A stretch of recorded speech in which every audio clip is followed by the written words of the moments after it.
Hey, what's up, guys? A couple of you guys have asked me on my live streams how I do my transitions on my screen or on my stream. So if you watch right here, I'm going to switch scenes here. It will actually do that really cool transition I just did right there. And if I go back to my other scene, transitions out. So this used to be really easy in XSplit, but XSplit costs money and no one wants to pay money for XSplit. So then you could do it in OBS, but it was pretty hard to do. You had to set up hotkeys and stuff like that. Shout out to OBS for this. They actually put out an update that you can add transitions to your stream. It is the nicest thing ever. So I'm gonna go back here to the recording page. If you guys see down here under scene transition, you can actually do transition right here instead of these other ones. And if you click the little gear here and go to properties, you can totally customize how you want this to look. So you have a video file, which I already have set up. And then you say when you want the transition to occur. So I have it at a frame, 20 frames in. And then if you want to hear the audio, your video can have audio. If you want the transition to have audio, you can have that on so you can hear it. That's what audio monitoring is. Yeah, so that's how you do it. And a couple people have asked me how I made this, so I want to show you guys how I made this. It is with Adobe After Effects, and I will include this project file for you guys to be able to manipulate it, add your own logos if you want and stuff like that. But if you don't have After Effects, you're going to need After Effects. It's the newest version of After Effects, so if you have an older version, it's probably not going to run it.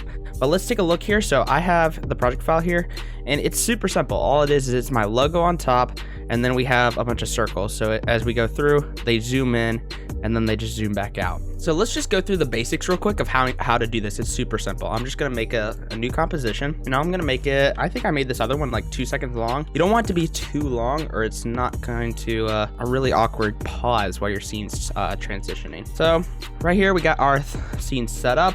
I'm just gonna drag in a random logo. Let's see here. After Effects is going nuts. There we go. Drag that right there. I'm gonna resize it. I'm gonna do so by pressing S, bring up the scale options. I'm gonna bring it down maybe right there. All right, and I want that to be white. So a quick way I can do this, if you guys want to do this with your logos or anything, just a little tip. Go over here to Effects, type in Fill, and bring on Fill, and drop Fill on that, and we're gonna change the color to white.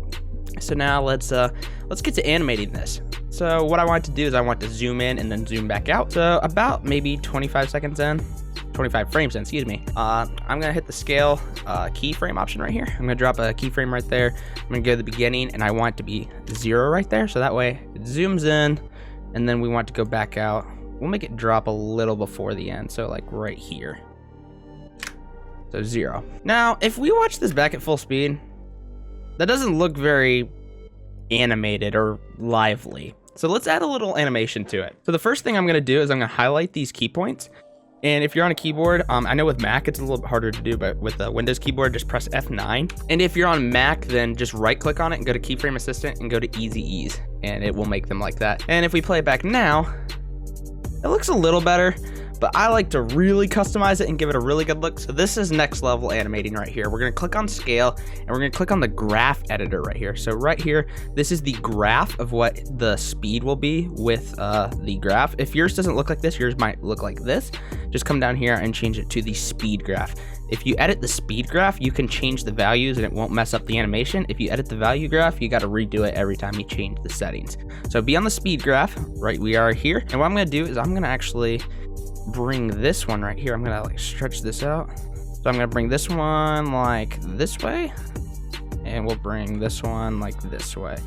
There's really no exact number. You just want to kind of keep it as smooth as you can. So now if we watch it, kind of like it stays there at the full scale for a little bit longer. It just looks a little more animated, a little more lively. We got our logo. Let's go ahead and make our first shape. So I'm gonna go up here to the Ellipse Tool, and if you get that, you just hold down, go down to the Ellipse Tool, and I'm gonna hold, what is it? It's Control Shift. I'm gonna hold Control and Shift. I'm gonna make this circle right here, and let's get like a nice red. Right now, this isn't centered, so what I'm gonna do is I'm gonna press V to come back to the regular tool. Come down here to the, I'm gonna close this. Go down here to the contents, and first we're gonna delete the stroke. I don't want a stroke. If you guys want a stroke, keep the stroke. You can add it, get fancy with it. You can customize this a little bit more, but I don't want a stroke on that one. And I'm just gonna come down here to the ellipse tools. I'm gonna go to transform, and I want the position, reset both of these to 0.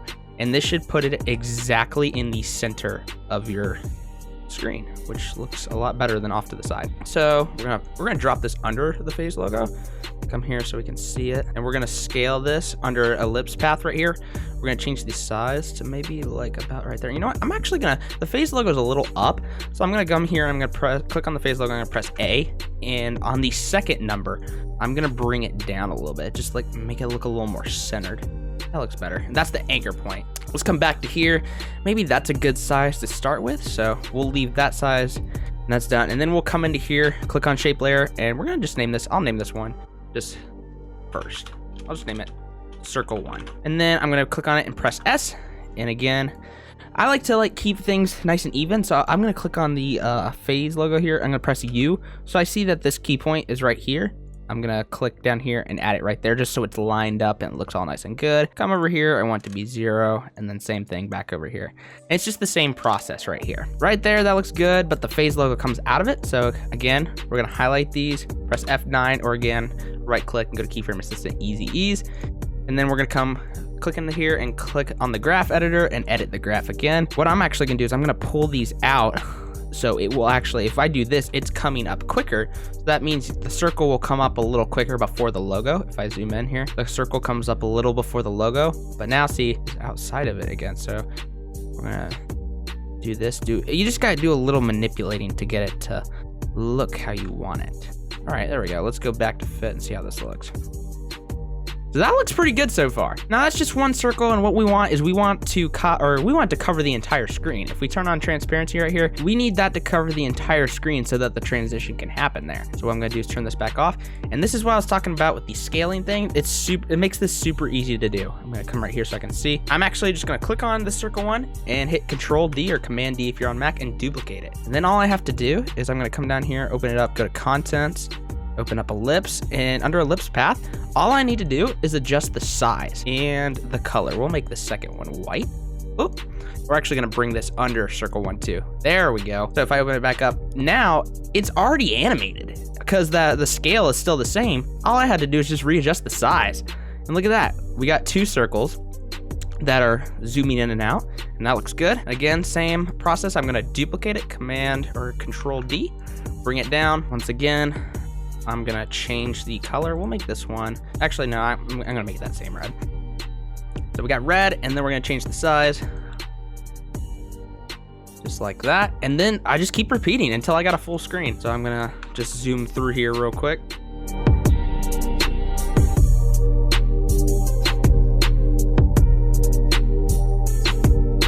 So if we watch this back, it's gonna look exactly like what I had, but if you'll notice, all the layers are moving exactly together.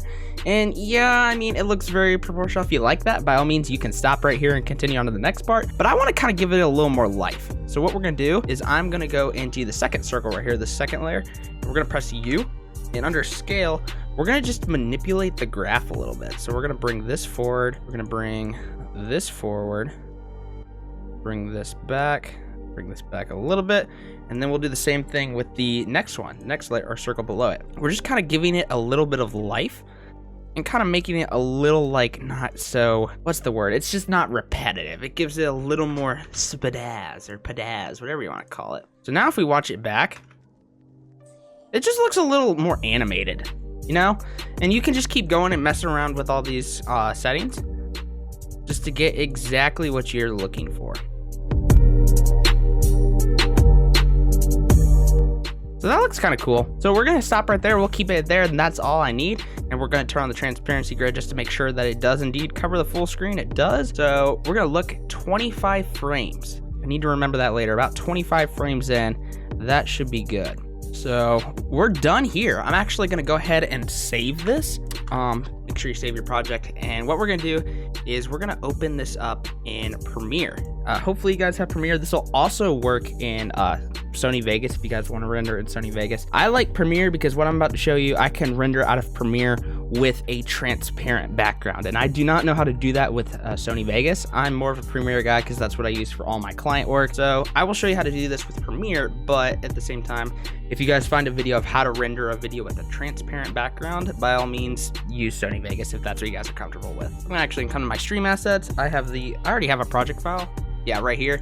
But if you guys don't have a project file, just open up a new one or create a new one. And then what you're gonna do is come over here. If you do use Sony Vegas, you're gonna have to render out of After Effects. Make sure you have a transparent background enabled. But because I have Premiere, I can actually just pull straight the project file of After Effects. So I can actually click on it right here and just import that one layer, and it's already a transparent background. I don't have to render it out. So here it is.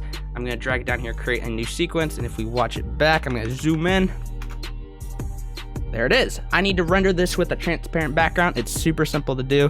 We're just gonna come up here, we're gonna go to File, go to Media, or did they change it to Export Media. I'm used to just pressing Control M. And then we're gonna come up to Format. We're gonna change Format to QuickTime. And then I already have a preset for it. I'm pretty sure it's high quality alpha channel. But to get to this, normally it'll look like this, NTSC DV widescreen. But we'll need to come up here, we can actually leave that alone. Come down to video codec, click animation, and then click match source right here. And that will match all those down there. But the big thing you do need to do is you need to click render at maximum depth and then 8-bit or 8BPC plus alpha. That is the big thing right there that makes sure you do have a transparent channel. So I'm going to set this to render to my transparent, or to my folder transparent. We'll just name it phase. I'll click export. Just like that, we're done, but we're going to open back up into OBS. Come over here to transition, click properties, and we'll just change that file to the phase one. There it is. And it was about like 25 frames in, so I'm gonna type that, click OK, and let's test it out. Just like that, there you go. If you notice, it is a little slow though. If you wanna make it a little faster, I can just come back into here in Premiere. Actually, I already did it, I'm gonna undo it. And just press R to bring up this tool. This is the tool for changing the speed, and just bring it back. Or if you wanna right click, speed duration, you can manually type it in like 150%, make it a little faster, and then same thing, rendered out with those settings and drop it back into OBS. But I hope this tutorial was helpful for you guys. I know a bunch of you guys asked me how to do it, so there you go. I'm actually gonna change it back to my old transition. Let's transition out of here. Awesome, but thank you guys so much for watching. Be sure to follow my Twitch and stuff, and I'll be streaming on there. You guys can see this transition in action. And again, you guys can add all sorts of crazy stuff to this, animate it how you like it. Link for the download is in the description, and then add some audio. If you got some cool ideas for audio and stuff, that's how you add the transition though, so feel free to animate with your own spazz or whatever. Add all your cool stuff to it. But I hope you guys enjoyed. I hope you guys learned. If you guys did, be sure to drop a fat thumbs up. I'll catch you guys later in the next video. Peace out.